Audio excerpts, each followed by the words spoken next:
Terus Kanda yang perlu saya sampaikan Ya, Kanda. ya. Jadi Puslat Cup itu kita awali dengan pendataan atlet, pelatih dan wasit. Karena nonsen ketika kita bicara pembinaan olahraga, ketika kita bicara prestasi olahraga, begitu. Tapi ketika ditanya atletnya mana, pelatihnya mana, wasitnya mana, tidak ada. Itu nonsen, bohong itu. Makanya kita awali dengan pendataan atlet. Tanpa tahapan itu mustahil untuk memenuhi target yang sudah ditentukan. Betul Kanda. Ya. Alhamdulillah Kanda sudah terdata 243 atlet dari 22 cabur. 243 atlet dari 23 cabur. 22. Karena ada satu yang belum menyerahkan. Artinya yang 243 atlet ini nanti yang dipersiapkan untuk masuk dalam Pusat Cup. Betul Kanda. Dan tinggal bagaimana digerakkan dan dilaksanakan kalau begitu. Betul. Pelatihnya sedang kita verifikasi, yang masuk ke kita ada sekitar 50 apa 70-an gitu kan. Dari semua. Gitu, terus wasitnya hanya ada sedikit Kanda. Ini yang berlisensi ya Kanda ya, yang berlisensi. Ya kalau tidak berlisensi mau dia latih gimana nanti kan semakin menjauhkan dari target yang diinginkan. Kanda. Betul. Kalau gitu. Kanda, di dalam Puslat Cup ini Kanda, kami sudah memutuskan, sudah mencanangkan bahwa Puslat Cup ini adalah ada jadi terjadwal dan ini Kanda, ya terjadwal dan Puslat Cup-nya Puslat Cup berjenjang dalam artian begini Kanda, ada Puslat Cup untuk menyongsong Porprov 2022. Ada Puslat Cup yang kita canangkan untuk Puslat Cup jangka panjang untuk Porprov 2024. Jadi begitu Kanda. Jadi ada jenjang yang apa istilahnya, yang terukur lah, sistematis lah Kanda gitu ya. Terukur. KONI sendiri itu sebetulnya masa hikmahnya sampai berapa? Sampai kapan? Apanya? KONI Pak Ketua ini. Oh, kalau kepengurusannya hanya 4 tahun. 4 tahun. 2023. Tapi sudah mau menyiapkan untuk yang Porprov 24. Loh, yang namanya pembinaan itu Kanda. Oh gitu ya. Yang namanya pembinaan itu tidak boleh instan Kanda. Tidak boleh instan. Harus panjang berkesinambungan. Sustainable. Betul, harus sustainable. Ya. Itu baru realistis kita bisa ngomong tentang prestasi Kanda. Ya. Kanda, Ketua, ini kan sudah dalam perencanaan Puslat Cup ini. Kira-kira ini dimulai bulan keberapa ini nanti dimulai? Awal tahun Kanda. Mulai Januari kita akan mulai Puslat Cup. Tadi Kanda kita sudah melakukan pendataan. Tindak lanjut dari pendataan ini kami sudah menyelesaikan pengukuran kapasitas fisik atlet. 243 itu kita kita ukur Kanda, kapasitas fisiknya melalui atau menggunakan sport science Kanda. Yang sport science dulu itu. Gitu Kanda. Berarti yang 243 itu sudah lolos itu? Bukan lolos istilahnya. Jadi kita sudah mengetahui kapasitas fisiknya itu sudah kita ketahui. Setiap cabur Kanda, cara pengukurannya itu berbeda-beda. Baik secara fisik dan juga kan ada cabur misalnya catur, misalnya panahan.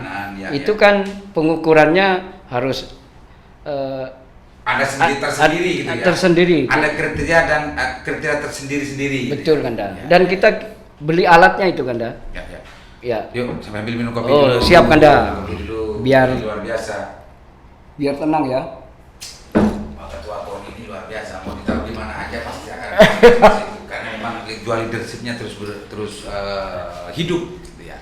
Jadi lanjut ya Kanda ya. Monggo, lanjut. Monggo. Jadi kita sudah ukur kapasitas fisiknya ini adalah data awal. Ya, data awal yang nantinya akan kita evaluasi setiap 2 bulan. Ya, akan kita evaluasi setiap 2 bulan. Kalau Puslat Cup ini sudah dimulai maka kami menggunakan sistem promosi dan degradasi bagi atlet. Artinya pengukuran kapasitas fisik awal ini adalah data awal kita, kondisi fisiknya. Setelah itu dimulai latihan, ya. Per 2 bulan kita evaluasi. Ada degradasi dan promosi. Ada degradasi, promosi. Artinya secara fisik, atlet ini apakah mengalami penurunan atau peningkatan, Ketika ada penurunan, kita akan konsultasikan, dinilai lagi. Bagi yang terus menurun, kita coret, kita ganti dengan atlet yang lain. Ada standar-standar tersendiri. Betul, Di samping memang itu secara physically itu diukur gitu ya. Ada dengan sport science juga kapasitas kualitasnya secara teknik juga, betul. Teknik juga akan dilihat juga. Dan itu menjadi salah satu indikator dan variabel yang bisa untuk dipromosikan atau didegradasikan. Gitu Ternyata sudah paham semua. Belajar kita Iya. Oke, Pak Ketua, Anula sudah luar biasa dan ini semakin yakin bahwa tentang masalah penetapan target tahun 2002 nanti menjadi 10 besar dari Pemprov Jawa Timur. Target kita 10 besar. Itu semakin yakin kayaknya dengan ini, dengan langkah-langkah ini. Betul. Untuk mewujudkan itu selain Puslat Cup tadi, tetapi untuk mewujudkan apakah kita bisa ke 10 besar apa tidak, yang kita lakukan adalah pemetaan kekuatan baik potensi yang kita miliki, kita juga sedang memetakan kekuatan lawan. Kita tidak boleh hanya yakin dengan kekuatan kita tanpa mengetahui kekuatan lawan Karena ini betul Pak Ketua, ini kan sudah 2 kali saya sandasan dengan Pak Ketua tentang masalah KONI dan juga cabur-cabur di Bangkalan. Selanjutnya ini apa yang dikatakan Pak Ketua KONI, kesiapan yang dilakukan yang diceritakan oleh Pak Ketua KONI, juga target yang sudah ditetapkan oleh Ketua KONI Bangkalan periode yang sekarang. Nanti saya akan dalami ke setiap cabur, Pak ya. Oh betul, harus dicek.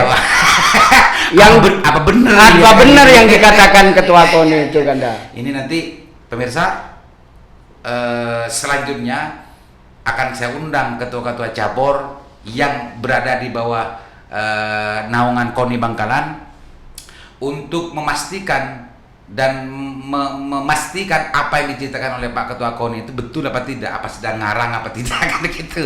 Karena kalau orang olahraga itu biasanya lebih jujur. Karena dia mempunyai jiwa sportivitas. Betul.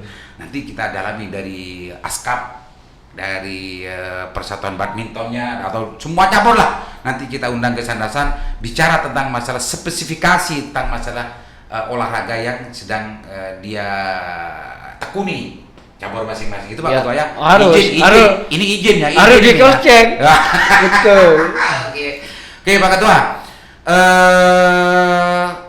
Kalau saya melihat Pak Ketua semakin yakin, kalau saya melihat dari gaya dan segala macamnya dan juga dari rencana-rencana pencanangan perencanaan Puslat Cup dan segala macamnya ini sudah semakin yakin. Jangan-jangan nanti tidak 10 bisa 5 besar kan begitu Pak. Cuma untuk lebih meyakinkan publik Bangkalan bahwa KONI Bangkalan akan betul-betul bergeliat dan korsanya betul-betul terbentuk, silakan Pak Ketua untuk bercerita lebih tegas lagi. Sebagai sebelum kita tutup Pak Ketua. Ya Ganda. Terima kasih Ganda. Jadi saya teruskan Ganda. Ya. Jadi Puslat Cup untuk persiapan 2022 sedang kita persiapkan, sedang kita lakukan gitu ya. Juga kita sedang merencanakan bagaimana Puslat Cup ini bisa kita lakukan untuk jangka panjangnya. Karena Porprov ini adalah event 2 tahunan, maka setelah 2022 itu 2024. Ada 2024. Kita sedang merencanakan dan mencanangkan Puslat Cup jangka panjangnya. Nah, jangka panjangnya. Ada RPJMD, ada RPJMP. Ya. Ya, sekitar itulah Kanda. Karena ketika bicara pembinaan atlet, pembinaan olahraga dan berprestasi, maka pembinaannya harus jangka panjang, tidak instan Kanda. Ya. Dan kami akan maksimalkan potensi atlet yang ada di Bangkalan.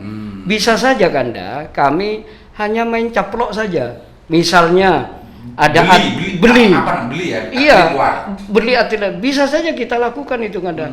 Tetapi itu kurang memberdayakan. Selain kurang memberdayakan Kanda, itu adalah menjerumuskan diri kita sendiri untuk prestasi olahraga yang sebetulnya ingin menunjukkan bahwa ini adalah sebuah kemampuan daerah. Betul. Kalau memang hanya semacam itu, hanya nama yang dikejar, berarti ya bisa saja kita caplok atlet yang sudah bagus, kita mutasi ke Bangkalan, di atas namakan Bangkalan. Ya, itu yang didapatkan hanya sekedar nama. Hanya sekedar nama. Pembinaan tidak ada. Itu tidak mau kan? Tidak mau Kanda. Meskipun itu sangat bisa. Bisa kita lakukan. Makanya akselerasi itu kita maknai dengan akselerasi. Jadi begini Kanda, memang butuh akselerasi untuk bisa mencapai target yang sudah kita tanyakan. Tapi akselerasi yang kita lakukan adalah akselerasi positif, artinya masih dalam bingkai pembinaan olahraga. Nah, betul-betul kerja. Betul Kanda. Tidak hanya sekedar bagaimana menaikkan nama. Betul. Justru pemberdayaan itu betul-betul ada agar nama itu betul-betul naiknya ya tidak ompong kan gitu. Betul Kanda. Ya. Jadi Kanda untuk mencapai target minimal 10 besar, kita sudah mencanangkan Puslakap jangka pendek dan juga jangka panjang. Untuk jangka pendeknya Kanda, kita sudah mencanangkan agar kita bisa mencapai target yang sudah kita sudah kita tentukan itu, untuk lebih mempertajam dan menambah keyakinan itu. Kita sudah canangkan Kanda untuk Porprov 2022, maka yang kita canangkan adalah konsep program kerja 16 Kanda. Apa itu? Jadi untuk mencapai 10 besar maka harus mendapatkan 16 emas, 16 perak dan 16 perunggu. Begitu kan. Sudah mulai 16. Sudah mulai mengerucut ini. 16 emas, 16 perak, 16 perunggu, maka itu akan lewat ke 10. Insya Allah 10 besar. Apalagi 17. Betul. 16 ya. Mengapa 16? Itu ada makna filosofinya juga Kanda. Ya, 1 itu kan tentunya angka 1 itu kan ibaratkan menunjukkan bahwa kita memulai sesuatu yang memulai. Bukan? Ya, bukan Kanda. Bahwa Tuhan itu hanya satu. Ya, Allah itu hanya satu. Ada tauhidnya ternyata. Ada tauhidnya juga Kanda. Dan 6 itu kan juga ada maknanya juga di primbon kita Kanda. Angka 6 itu adalah angka keberuntungan Kanda. 6 itu. Iya Kanda. Makanya menentukan 16. Betul. Karena 1 ini adalah percaya bahwa ini semuanya adalah atas akibat dari kehendak Tuhan. Betul. Tapi yang nomor 6 ini adalah keberuntungan di primbon kita. Ya, betul. Maka menentukan 16 itu yang menjadi. Karena di olahraga itu Kanda, kekuatan kita satu-satunya adalah Tuhan Kanda. Ya. Luar biasa tauhidnya. Justru sampai menentukan 16 itu ada makna filosofisnya. Betul. Ada maknanya. Tidak sembarangan dan tidak serta-merta menentukan angka 16. Kan di situ juga ada penggabungan antara makna tauhid dan juga makna keberuntungan. Iya. Luar biasa Pak Ketua ini memang. Karena tak ada duanya. Oke, Pak Ketua. Silakan, apalagi yang untuk lebih agar dukungannya semakin luar biasa, baik di kalangan cabur dan juga ada pemerintah atau stakeholder dalam masalah KONI bisa juga bersinergi untuk bagaimana membantu dan juga mendukung program-program yang sudah dijalankan oleh Pak. Baik, silakan. Jadi kami ingin menyampaikan kepada masyarakat, termasuk juga kepada pemangku-pemangku kebijakan di daerah, baik itu adalah pemerintah kabupaten atau mungkin teman-teman di legislatif, bahwa membangun daerah, membangun masyarakat itu tidak hanya sebatas membangun infrastruktur saja. Ayo coba kita mengalihkan sedikit saja bahwa untuk membangun daerah itu bisa melalui olahraga. Makanya tidak akan sia-sia ketika sebuah daerah itu olahraganya berprestasi. Karena di dalam olahraga itu seluruh segmen, seluruh sektor yang menjadi kebutuhan masyarakat itu ada di dalamnya. Ketika olahraganya maju, maka bisa dipastikan bahwa masyarakatnya juga sehat. Karena sehat itu hanya dengan olahraga. Ya, ketika masyarakatnya sehat, maka insya Allah dari sisi dari sisi pemerintah daerah memperhatikan kebutuhan primer itu akan sangat, kebutuhan primer masyarakat itu sangat terbantukan. Maka ketika masyarakatnya sehat, insya Allah pendidikannya juga maju. Ketika masyarakat sehat, insya Allah aktivitasnya juga hebat. Betul, Kanda. Ya, oke. Insya Allah rumah sakitnya itu tidak akan repot sibuk dengan melayani masyarakat, orang-orang sakit, pasien. Dan ketika olahraganya maju, Kanda, maka maju dan hidup, maka sektor ekonomi kerakyatan di dalamnya juga akan hidup. Akan multi efek lah, Kanda. Dan juga akan secara tidak langsung mempromosikan daerahnya. Ketika daerahnya itu promosinya bagus, dikenal oleh masyarakat luar itu juga bagus, maka iklim investasi juga akan baik. Artinya multi efeknya sangat luar biasa. Sangat luar biasa. Kalau olahraganya betul-betul maju dan juga banyak prestasi, ini akan menciptakan multi efek. Ini yang perlu untuk dicatat. Semua ini bisa tercapai dan dengan keyakinan yang sangat luar biasa dari Ketua KONI Bapak Fauzan Efek. Fauzan Efek namanya. Melahirkan multi efek. Mudah-mudahan pemirsa, saya kira ya, itu betul, Kanda. Jadi kalau olahraganya maju kan sarana olahraga di kabupaten itu kan tidak hanya difokuskan di kota, tetapi sarana olahraga itu harus di kecamatan, di desa. Ketika ada sarana olahraga, maka untuk menunjang sarana itu harus dibangun infrastrukturnya, kan begitu, kan? Intinya multi efek lah. Ini semuanya berlahir dari Fauzan Efek. Catat itu pemirsa. Oke, Pak Ketua, terima kasih Kanda atas sandasannya, dan izin sekali lagi nanti selanjutnya sandasan akan mengundang cabur-cabur yang 23 ya, 22 ya. 22 atau 23 diundang cabur itu untuk memastikan tentang kesiapan dari target yang sudah ditentukan oleh KONI Bangkalan, biar apa yang dijelaskan dan dipaparkan oleh Pak Ketua KONI ini